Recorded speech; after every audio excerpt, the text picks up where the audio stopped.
पिछली वीडियो में आपने जाना था कि किस तरह से साम्यवादी व्यवस्था वाले देशों को साम्यवादी देशों को पूंजीवाद के संक्रमण के तौर पे बदला गया, पूंजीवादी व्यवस्था में बदला गया। इसकी सहायता ली गई शॉक थेरेपी से।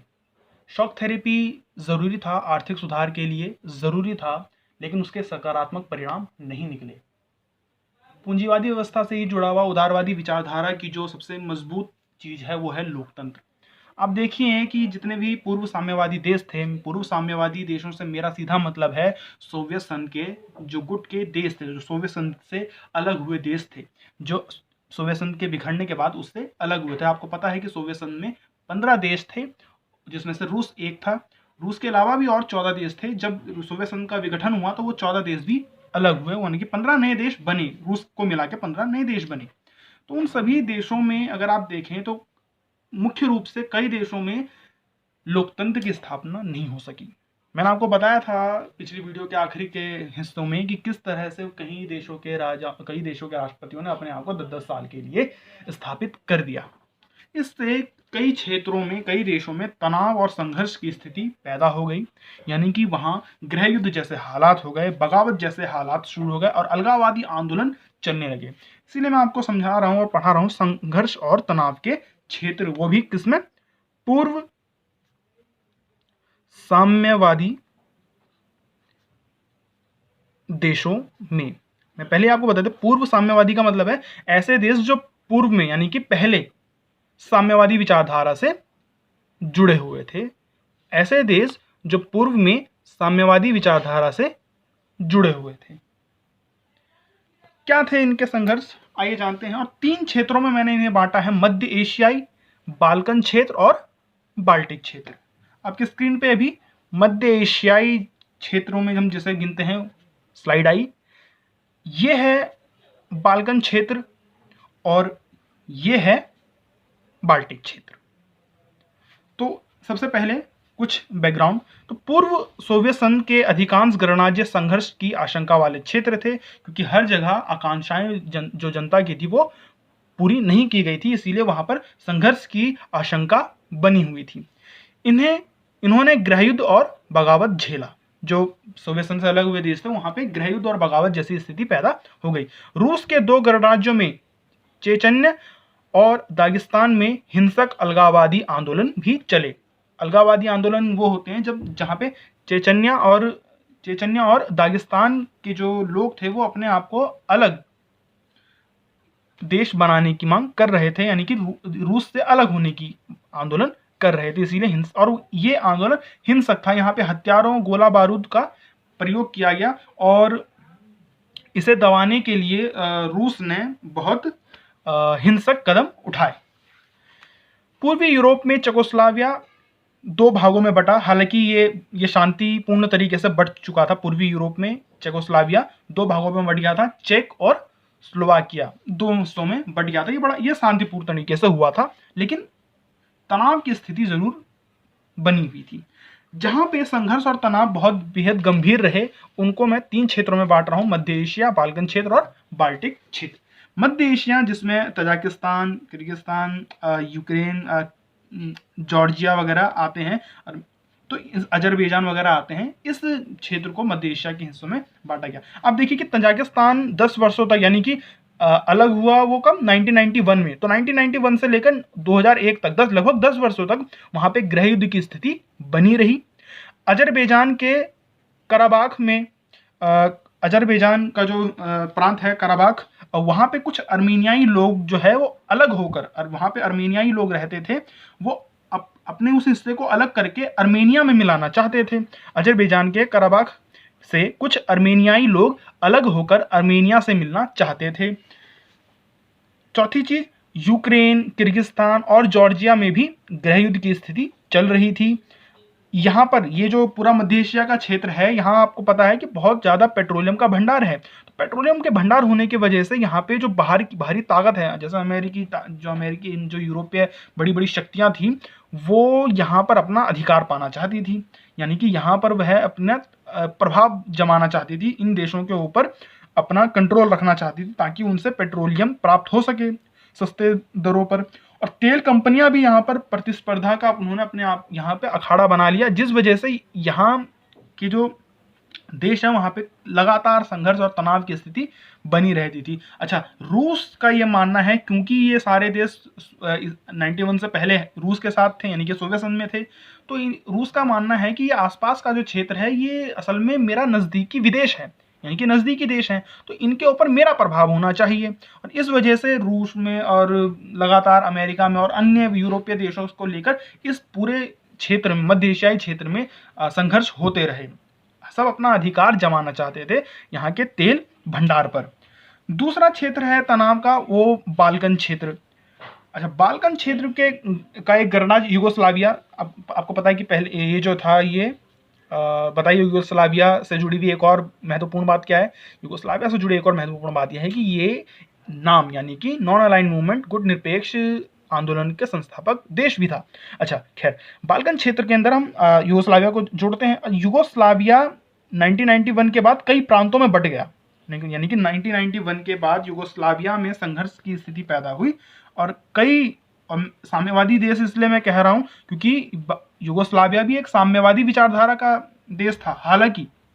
हालांकि इसके संबंध सोवियत संघ के साथ गुट में नहीं थे, क्योंकि ये, जी बिल्कुल सही, गुट निरपेक्ष आंदोलन का एक देश था, लेकिन साम्यवादी देश था ये पहले। यूगोस्लाविया 1991 के बाद कई प्रांतों में टूट गया।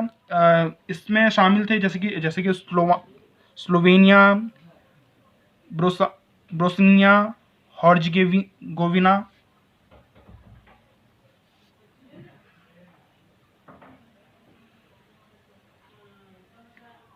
बोस्निया हर्ज़ेगोविना और क्रोएशिया। इन तीनों देशों ने अपने आप को स्वतंत्र घोषित कर दिया यूगोस्लाविया से अलग होने के। और यहाँ पे नाटो का भी हस्तक्षेप हुआ और यूगोस्लाविया पे नाटो देशों की सेनाओं ने बमबारी भी करी थी। तो यहाँ भी बड़ा जो है संघर्ष का क्षेत्र ये बना हुआ था और सबसे ज़्यादा गंभीर स्थिति बाल्कन क्षेत्र में ही बनी हुई थी। संघर्ष जो सबसे ज़्यादा चला वो बाल्कन क्षेत्र में ही बहुत तीव्र था। इसके अलावा एक बाल्टिक क्षेत्र भी मैं इसमें जोड़ना चाहूँगा। बाल्टिक क्षेत्र भी मैं इसमें जोड़ूँ तो जो यूरोप का जो हिस्सा है, जिसमें ये जो स्वीडन का, जहाँ पे ये जो बाल्टिक सागर है, ये वाला बाल्टिक सागर, इसके आसपास आपको ये 3 देश आपको मिलेंगे, एस्टोनिया, लातविया और लिथुआनिया। तो ये जो है, लिथुआनिया ने अपने आप को 1990 में स्वतंत्र घोषित किया। उसके बाद एस्टोनिया, लातविया और लिथुआनिया जो है 1991 में यूनाइटेड नेशन के सदस्य बने और 2004 में ये नाटो में शामिल हो गए। तो ये जो अलग होने की पूरी जो ये समय था, इसमें संघर्ष बहुत तीव्र था। बाल्टिक क्षेत्र में भी, यहाँ भी टेंशन बहुत ज़्यादा बढ़ गई थी। तो पूर्व साम्यवादी देशों में संघर्ष और तनाव की स्थिति कुछ इस तरह से एक्सप्लेन आपको करना होगा और ये 3 पॉइंट से आप इसको बना के लिख सकते हैं कि एक मध्य एशिया में संघर्ष चला, फिर बाल्कन क्षेत्र और बाल्टिक क्षेत्र में। इस वीडियो का दूसरा सबसे महत्वपूर्ण टॉपिक ये रहेगा कि असल में जब हम पूरा साम्यवादी देश का बिखरना जब पढ़ लेते हैं, जब हम सोवियत संघ का विघटन पढ़ लेते हैं, तो आप देखिए कि आपने कितने महत्वपूर्ण टॉपिक पढ़े। आपने पढ़ा कि सोवियत व्यवस्था क्या थी, आपने पढ़ा कि सोवियत व्यवस्था की क्या विशेषताएं थी, आपने पढ़ा कि उसके नकारात्मक क्या पक्ष थे जिसके कारण से जो है मिखाइल गोर्बाचेव को सुधार करना पड़ा। तो आपने ये भी जाना कि सुधार कौन कौन से किए थे। सुधार करने के बाद आपने ये पता चला कि फिर भी सोवियत संघ का विघटन हुआ, तो उसके कारण क्या थे, सोवियत संघ के विघटन के बाद उसके परिणाम क्या निकले। फिर शॉक थेरेपी आपने पढ़ी। उसके बाद आपने पढ़ा कि किस तरह से वहाँ पे संघर्ष और तनाव की स्थिति बनी रही बाद में जो देश आज़ाद हुए सोवियत संघ से, जो अलग हुए उनमें। अब आपको ये भी जानना चाहिए कि भारत के क्या रिलेशन थे सोवियत संघ से, और उसके बाद जब सोवियत संघ बिखर गया तो जो बाकी देश अलग हुए, जैसे कि पूर्व साम्यवादी देश, उनको मैं कह रहा हूँ। पूर्व साम्यवादी देश का मतलब है कि वह देश जो सोवियत संघ से अलग हुए, सोवियत संघ के बिखरने के बाद जिन नए देशों का जन्म हुआ। अरे भाई, CIS, Commonwealth of independent states, Hindi में कहते हैं स्वतंत्र राज्यों का राष्ट्रकुल। तो ये सब देश ये पूर्व साम्यवादी देश हैं, पहले ये सब साम्यवादी देश थे, इसीलिए हम इसे कहते हैं पूर्व साम्यवादी देश। तो यानी कि दो भागों में मैंने इसे बांटा कि भारत और सोवियत संघ के क्या संबंध, यानी कि जब तक सोवियत संघ था दुनिया में तब तक भारत के सोवियत संघ के साथ क्या संबंध थे, और जब सोवियत संघ बिखर गया तो बाकी जो नए देश बने उनके साथ अब भारत के क्या संबंध है। तो इसे आपको पढ़ना जरूरी है। तो भारत और सोवियत संघ की जब बात की गई जाएगी तो आपको ये लिखना होगा जो मैं इस स्लाइड में आपको बताऊंगा, और जब पूर्व साम्यवादी देश यानी कि सोवियत संघ के विघटन के बाद जो नए नए देश बने उनके साथ भारत के क्या संबंध है, तो आपको पढ़ना पड़ेगा पूर्व साम्यवादी देश से भारत के संबंध। तो अलग अलग हैं ये और आपको इसको समझना चाहिए, मैं आपको बता रहा हूं। अच्छा एक मिनट जी, चलिए। तो भारत और सोवियत संघ के संबंध मैंने इन्हें 4 भागों में बांटा है, आर्थिक, राजनीतिक, सैन्य और संस्कृति। आर्थिक संबंध कैसे थे भारत और सोवियत संघ के, मैं थोड़ा सा इसे जूम कर देता हूं ताकि आपको और अच्छे से दिखे।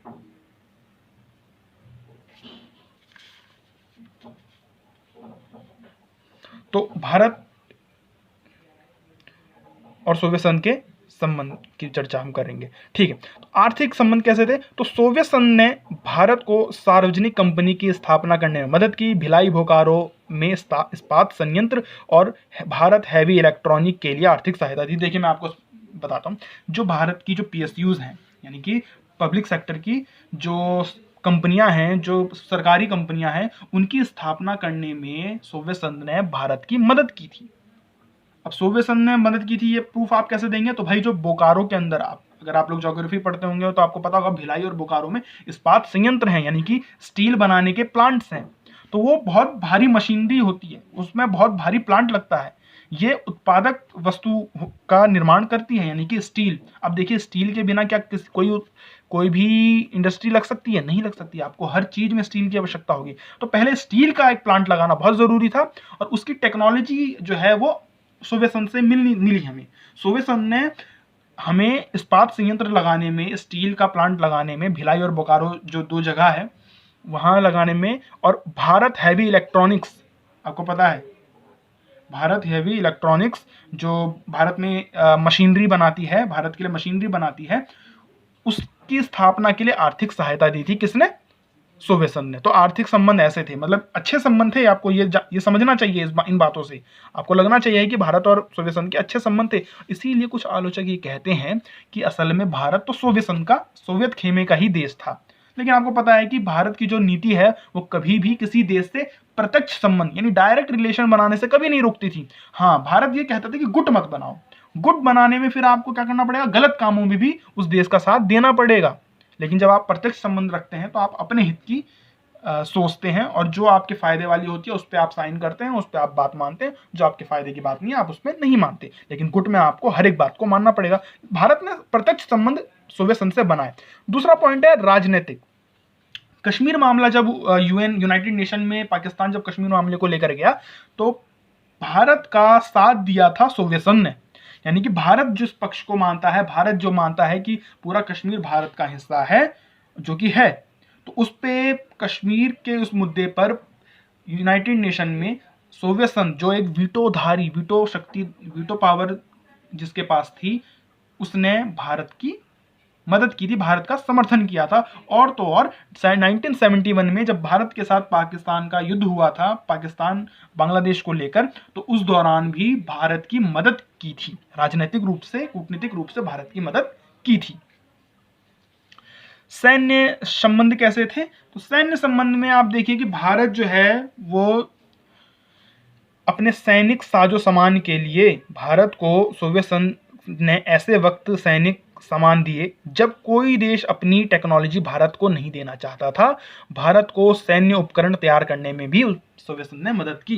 तो जब ये मैं सबकी बात बता रहा हूँ, जब 1971 का समय था, आप देखिए कि उस समय भारत के साथ सैन्य समझौता करने के लिए या भारत के साथ सैन्य टेक्नोलॉजी को बांटने के लिए, अपने सैन्य टेक्नोलॉजी साझा करने के लिए कोई और देश राजी नहीं था। ऐसे में सोवियत संघ ने भारत की मदद की थी।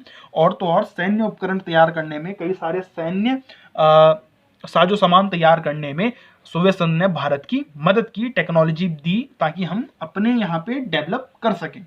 सांस्कृतिक रूप से, और ये बड़ा इंटरेस्टिंग है, सांस्कृतिक रूप से अगर आप देखें तो भाषा सोवियत संघ की और हमारी अलग थी बिल्कुल। हमारे यहाँ हिंदी बोली जाती है, वहाँ अनेक प्रकार की भाषा बोली जाती थी। हमारे यहाँ भी अनेक प्रकार की भाषा बोली जाती है, लेकिन वो भाषा तो नहीं बोली जाती जो एक दूसरे में साझी हो, बिल्कुल नहीं। लेकिन वहाँ पर हिंदी फिल्म और भारतीय संस्कृति सोवियत संघ में बहुत ज़्यादा लोकप्रिय थी। ये आपके राज कपूर हो गए, आपके अमिताभ बच्चन हो गए, ऋषि कपूर हो गए, इनकी फिल्में बहुत चलती थी वहाँ पर।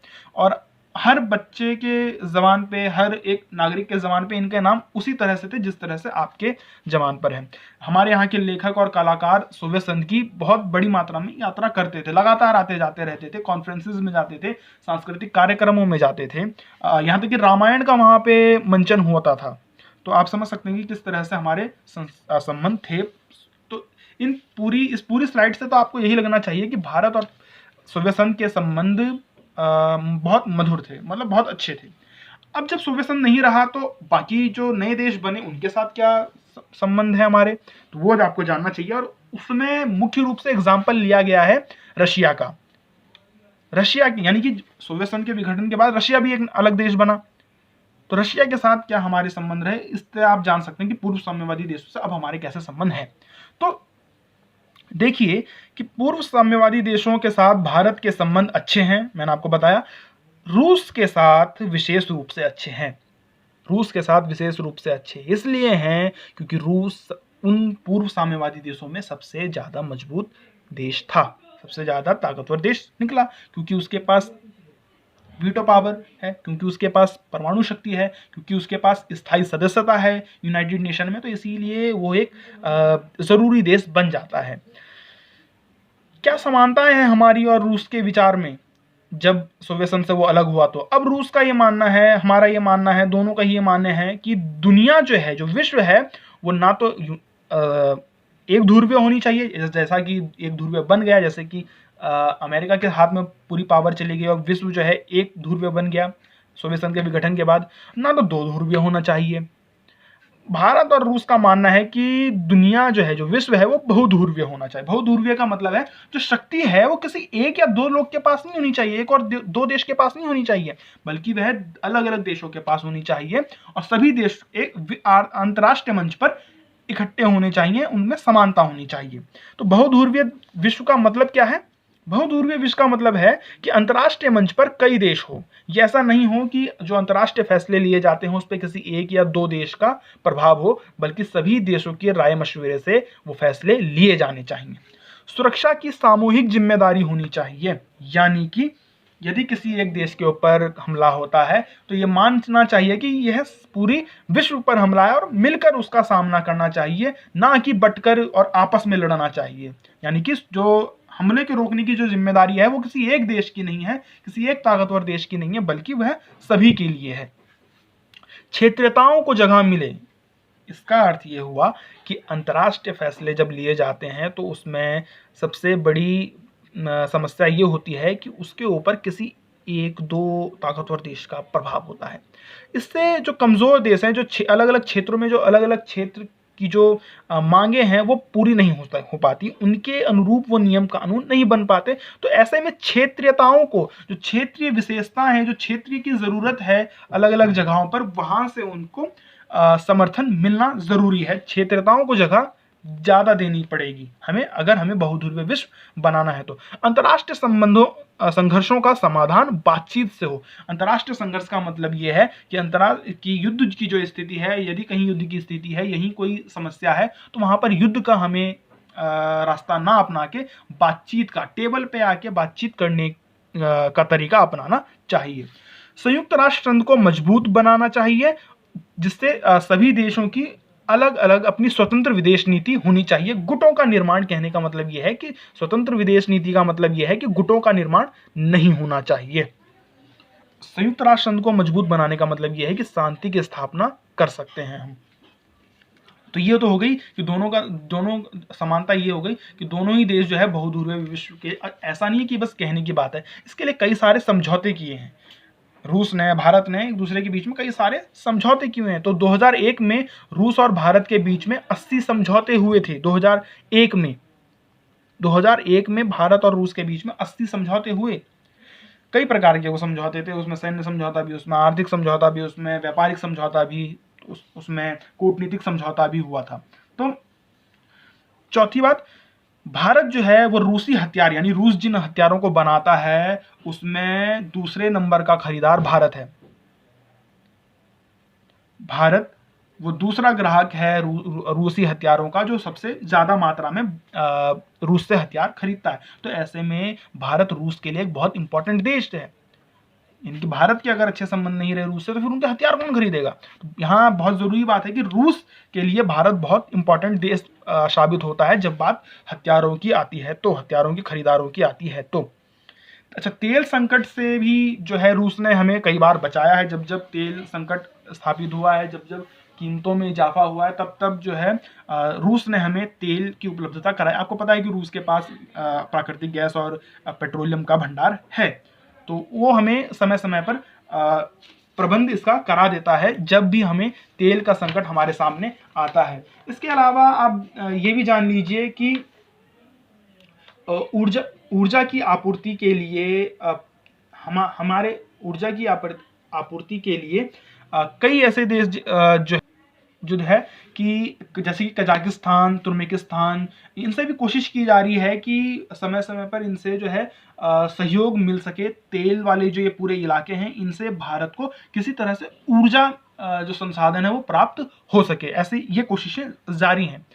इसके अलावा अंतरिक्ष योजनाओं में भी रूस ने भारत की मदद की। उस संकट के समय पे जब भारत के पास अपना रॉकेट नहीं था तो उस समय क्रायोजेनिक रॉकेट उपलब्ध कराकर भारत की मदद की थी। हमारे सैटेलाइट लॉन्च करने में इसरो की मदद की थी क्रायोजेनिक रॉकेट देकर।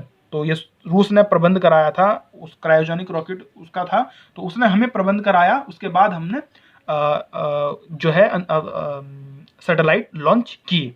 तो आप इन सब चीज़ों से ये समझ सकते हैं कि किस तरह से पूर्व सोवियत जो पूर्व साम्यवादी देश थे उसके साथ भी अब भारत के जो संबंध है वो बहुत बेहतर हैं। एक बात और मैं इसमें जोड़ना चाहूँगा कि देखिए 1991 के बाद जब सोवियत संघ से का विघटन हुआ तो नए देश सामने आए। रूस एक इम्पॉर्टेंट देश है, ये बिल्कुल सही बात है। भारत ने रूस के साथ हमेशा ही अपने संबंध अच्छे रखे।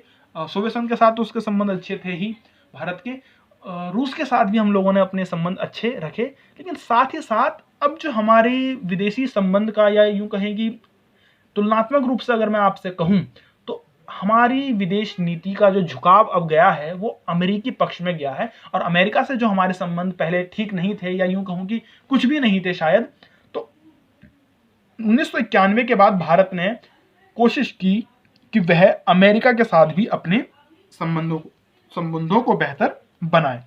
अगला जो पार्ट होगा उसमें हम अमेरिकी वर्चस्व की चर्चा करेंगे, उसके वर्चस्व के क्या क्या पक्ष हैं उसे जानेंगे। इसके अलावा फिर उसके अगले 2 पार्टों में हम ये जानेंगे कि भारत और अमेरिका के संबंध कैसे हैं। इस वीडियो में इतना ही। मैं आपको यहाँ बता देना चाहता हूँ कि जो एनसीईआरटी का दूसरा और तीसरा चैप्टर है उन दोनों को मिला के अब नए अपडेटेड सिलेबस के अनुसार एक चैप्टर बना दिया गया, यानी कि चैप्टर नंबर 2 जो है आपका अब वो एनसीईआरटी के चैप्टर नंबर 2 और 3 से मिलकर बना है। तो ये मैं असल में जो अपडेटेड सिलेबस है उसके अनुसार ये वीडियोस बना रहा हूँ। तो उसमें आपको अरब स्प्रिंग का भी एक वीडियो मिलेगा। धन्यवाद। अगर वीडियो पसंद आए तो आप लाइक कीजिए, 12वीं क्लास के छात्रों तक शेयर कीजिए, साथ ही साथ चैनल को सब्सक्राइब करें। आपको पता है कि हमारे चैनल पे 9वीं और 10वीं की मैथ एंड साइंस की वीडियोस भी अपलोड होती है। धन्यवाद।